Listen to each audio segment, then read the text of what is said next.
Hola comunidad educativa, ¿han escuchado hablar alguna vez del TEA? Es un término que cada vez está siendo más escuchado en la sociedad, ya que dentro de los colegios o del entorno más cercano donde nos desenvolvemos conocemos a alguien que presenta TEA. ¿Pero qué es? El TEA es una abreviación del concepto trastorno del espectro del autismo y es un trastorno del neurodesarrollo. Una persona con TEA tiene dificultades en la comunicación e interacción social y también presenta intereses restringidos, pero es muy importante saber de que el TEA es una condición y no una enfermedad.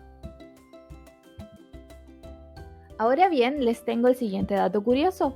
¿Sabían que uno de cada 51 niños en nuestro país presenta TEA? Interesante. También les quiero decir de que muchas veces hemos escuchado decir por ahí las siguientes frases. Por ejemplo, que son niños que tienen problemas, que el TEA es una enfermedad, les gusta estar solos o bien que están en su mundo. Pero estas son frases que actualmente son mitos o estigmatizaciones erradas que se han ido construyendo. Es por esto la importancia de conocer respecto a la condición de TEA para poder así visibilizar las habilidades que presentan estas personas, respetar sus diferencias, al igual como las diferencias que tenemos cada uno de nosotros y aceptar lo diverso que somos como sociedad. Comprendiendo el concepto del TEA. Descripción del TEA. El autismo es un trastorno del neurodesarrollo, el cual afecta las habilidades socioemocionales y la contención de la conducta repetitiva.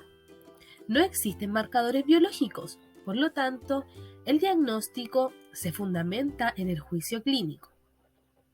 El trastorno consiste en un desfase de la adquisición de las habilidades socioemocionales durante el desarrollo temprano y como consecuencia la instalación progresiva y variable de una discapacidad de adaptación social.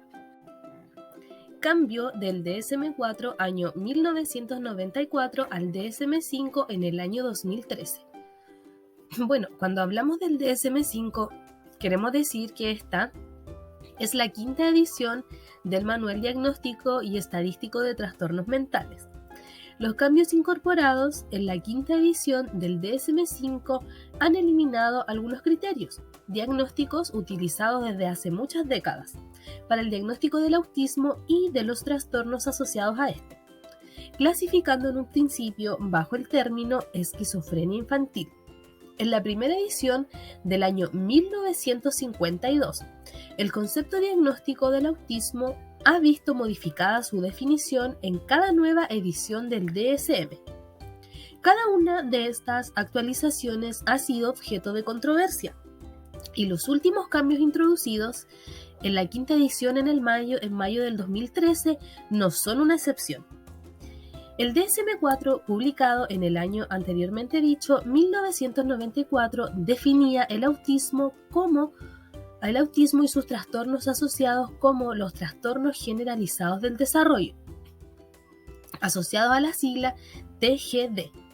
En el DSM-5, esta definición ha sido sustituida por el término trastornos del espectro autista, TEA, que han sido incluidos a su vez dentro de una categoría más amplia de trastornos del neurodesarrollo. En el DSM-4, la categoría de los trastornos generalizados del desarrollo comportan 5 subtítulos del autismo, como el trastorno autista, el síndrome de Asperger, el trastorno desintegrativo infantil, el trastorno generalizado del desarrollo no especificado, asociado como el TGD no especificado, y el síndrome de Rett. El DSM-5 en esta ocasión ha sustituido 4 de estos subtipos: el trastorno autista, el síndrome de Asperger, el trastorno desintegrativo infantil y el TGD no especificado, por la categoría general como trastornos del espectro autista, asignados a la sigla de TEA. El síndrome de Rett ya no forma parte de este sistema, de clasificación. En lugar de hacer distinción entre los subtipos, la definición diagnóstica del DSM-5 especifica 3 niveles de gravedad en los síntomas, así como en el nivel de apoyo necesario. Tal como mencionaba con anterioridad, el TEA se clasifica por una tabla la cual consiste en 3 grados. Ya esta tabla contiene la categoría, la característica de la comunicación social y los comportamientos restrictivos y repetitivos que padecen las personas con autismo. Ahora lo vamos a ver con mayor interioridad. Por ejemplo, tenemos el grado 3, el cual dice que necesita ayuda muy notable, ya puesto que la comunicación social acá es mínima, ya, o sea, casi podríamos decir que no existe comunicación social. En cuanto a los comportamientos en este grado, podemos decir que es marcada la interferencia en la vida diaria por inflexibilidad y dificultades del cambio y el foco de la atención. Por otro lado, tenemos el grado número 2, el cual dice que necesita ayuda notable, ¿ya? En cuanto acá a la comunicación social, podemos decir que está marcada por un déficit con limitada iniciación o respuestas reducidas o atípicas, ¿ya? El comportamiento en este grado podemos decir que hay una interferencia frecuente relacionada con la inflexibilidad y las dificultades del cambio de foco. Y por último tenemos el grado 1 en el cual decimos que necesita ayuda, ¿ya? En cuanto a la comunicación social, podemos decir que es sin apoyo, aunque presenta algunas alteraciones significativas en el área de la comunicación social. Pero, y por otro lado, tenemos el comportamiento, el cual podemos señalar que se necesita una interferencia significativa, al menos un contexto. Por otro lado, hablaremos de las falsas creencias del autismo. Tenemos la primera falsa creencia. ¿El autismo es una enfermedad? No, el autismo no es una enfermedad, puesto que este es un trastorno de origen neurobiológico relacionado con el desarrollo del sistema nervioso. Por lo tanto, no es una enfermedad que se contagie o se pueda contraer en algún momento determinado de la vida. Por lo tanto, una persona con TEA no está enferma, sino que presenta una discapacidad que lo acompañará durante todas las etapas de su vida, ¿ya? Por otro lado, tenemos otra controversia, la cual dice, ¿las vacunas pueden causar TEA? No, no existe una evidencia que relacione las vacunas y el desarrollo de los niños y niñas con autismo. Asimismo, tenemos la otra que dice, ¿el autismo lleva asociados rasgos físicos diferenciadores? Bueno, acá podemos decir que las personas con TEA no presentan ningún rasgo físico diferenciado en su apariencia externa. Las manifestaciones del trastorno del espectro autista son de tipo conductual. Y por último, tenemos, ¿los niños y niñas con autismo son agresivos? Podemos decir que los niños y niñas con autismo no lo son, ya que ellos tienen los sentidos alterados, por lo que sienten cosas que el resto no lo siente. Ahora hablaremos de cómo diagnosticar el TEA. Primeramente debe haber un niño inserto en el sistema educativo, ya sea en la escuela o en el jardín infantil, en donde exista un programa de integración escolar y un equipo multidisciplinario con los siguientes, o en este caso con algunos de estos profesionales: psicólogos, profesor de educación parvularia, profesor de educación básica, fonoaudiólogos, profesor de educación diferencial, en algunos casos psicopedagogos y terapeutas ocupacionales, los cuales como equipo multidisciplinario trabajan para apoyar en las diferentes áreas de expertise que ellos tienen. Luego, este equipo multidisciplinario tiene una entrevista con los padres. ¿Para qué? Para explicarle por qué la derivación al neurólogo o al psiquiatra, en este caso de las sospechas que tiene. Y este neurólogo psiquiatra trabaja en la observación directa de las conductas del niño para llegar a un diagnóstico. Este diagnóstico es eminentemente clínico, ¿ya? Y siempre tiene que estar dado por un médico neurólogo o un psiquiatra que tenga expertise en el tema. Requiere un proceso de diagnóstico que permita una acabada evaluación del tema en este caso del niño, dado que es necesario explorar todos los aspectos relacionados con la comunicación. Se debe realizar una historia clínica cuidadosa y una observación directa de las conductas y del estilo de comunicación y juego del niño, y también de los criterios diagnosticados basados en el DSM-5 que veremos a continuación. El DSM-5 nos indica que existen criterios de diagnóstico. En este caso comenzaremos con el apartado A, deficiencias persistentes en la comunicación e interacción social en diversos contextos, manifestado por los siguientes actualmente o por los antecedentes. A, deficiencia en la reciprocidad socioemocional, por ejemplo, el acercamiento social anormal, el fracaso en la conversación normal en ambos sentidos, la disminución en intereses, emociones o afectos compartidos, el fracaso a iniciar o a responder interacciones sociales. Después sigue el apartado A2, las deficiencias en las conductas comunicativas no verbales utilizadas en la interacción social. Por ejemplo, la comunicación verbal y no verbal poco integrada, la anormalidad en el contacto visual y del lenguaje corporal, la deficiencia en la comprensión y el uso de gestos, la falta total de expresión facial y de comunicación no verbal. También existe el apartado A3, el déficit en el desarrollo, mantenimiento y comprensión de relaciones.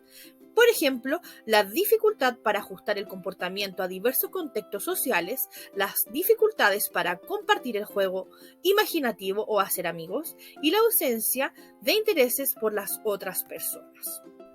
En este caso, vamos con el apartado B de los patrones restrictivos y repetitivos de comportamiento, intereses o actividades que se manifiestan en dos o más de los siguientes puntos. B1. Movimiento, uso de objetos o habla estereotipada o repetitiva. Algunos ejemplos son los estereotipias, motrices simples, la alineación de juguetes, el cambio de lugares de los objetos, la ecolalia y las frases idiosincráticas. En el apartado B, que es la inasistencia en la monotonía excesiva, inflexibilidad a rutinas o patrones ritualizados de comportamiento verbal y no verbal. Por ejemplo, la elevada angustia ante pequeños cambios, las dificultades en las transiciones, los patrones de pensamiento rígidos, rituales de saludo y la necesidad de seguir siempre la misma rutina o de comer los mismos alimentos cada día. El apartado B3, que es los intereses muy restrictivos y fijos que son anormales en cuanto a su intensidad y focos de intereses. En este caso se refiere a el fuerte vínculo o elevada preocupación hacia objetos inusuales y los intereses excesivamente circunscritos y perseverantes. Ahora daremos a conocer algunas orientaciones para la comunidad. Primero, es importante contar con un equipo multiprofesional. Dentro de ellos vas a encontrar psicólogo, educadora diferencial, fonoaudiólogo, terapeuta ocupacional, entre otros. Segundo, potenciar la interacción con sistemas de comunicación aumentativos o alternativos. Dentro de ellos vas a encontrar tableros de comunicación, lengua de señas, pictogramas o sistemas digitales. Consulta con tu equipo multiprofesional cuál es el sistema adecuado para esa persona determinada. Tercero, crear estrategias de planificación y anticipación de acontecimientos. Es muy importante anticipar y tener una rutina diaria de trabajo. Cuarta, emplear apoyos visuales en cualquier proceso de aprendizaje. Pueden ser pictogramas o alguna imagen que ayude a comprender lo que se está pidiendo o lo que se está enseñando. Y la última y una de las más importantes, educar y sensibilizar a la comunidad educativa. ¿Cómo hacer esto? Se preguntarán ustedes. Es muy fácil. ¿Qué deben hacer? Primero, pedir el consentimiento del niño o joven con autismo. También pedirle el consentimiento a su familia. Ofrecerle la opción al niño o joven, si es que quiere ser parte del proceso de sensibilización o si es que no quiere ser parte. Luego se ofrece un lugar seguro y se invita a la comunidad. En la jornada de sensibilización se dan a conocer las características del TEA, se reflexiona en conjunto en torno a necesidades, apoyos requeridos, posibles conflictos y cómo solucionarlos. ¡Qué bien! Ya conocimos respecto al concepto de TEA, su diagnóstico, orientaciones y recomendaciones para que nosotros seamos un apoyo para estas personas que presentan condición de TEA. Ahora, para finalizar, no me quiero ir sin antes proponerles un hermoso desafío. ¿Y cuál es este desafío? Únanse a difundir el conocimiento de personas en condición de TEA. Mientras más masifiquemos la información, más cultura habrá respecto a este término y esta condición. ¿A quiénes podemos difundirlo? A todo el entorno que nos rodee, ya sea la comunidad educativa, nuestros familiares o seres queridos. ¿A través de qué? A través de afiches, puede ser de trípticos, infografías, a través de charlas educativas o psicoeducativas, ¿cierto? Y sobre todo el medio más directo y fácil hoy en día, las redes sociales. ¿Para qué? Para que podamos ser una oportunidad para estas personas y no una amenaza social, para que seamos un puente, para que las personas en condición de TEA puedan desenvolverse cómodamente dentro de nuestra sociedad, al igual como nosotros, y no ser una barrera, no ser un límite para esto. Y finalizaré leyendo la frase de una madre con un hijo en condición de TEA, a modo de reflexión. No voy a cambiar la manera en que mi niño ve el mundo. Voy a cambiar la forma en que el mundo ve a mi hijo. Es por esto la importancia de conocer todo respecto a la condición de trastorno del espectro del autismo.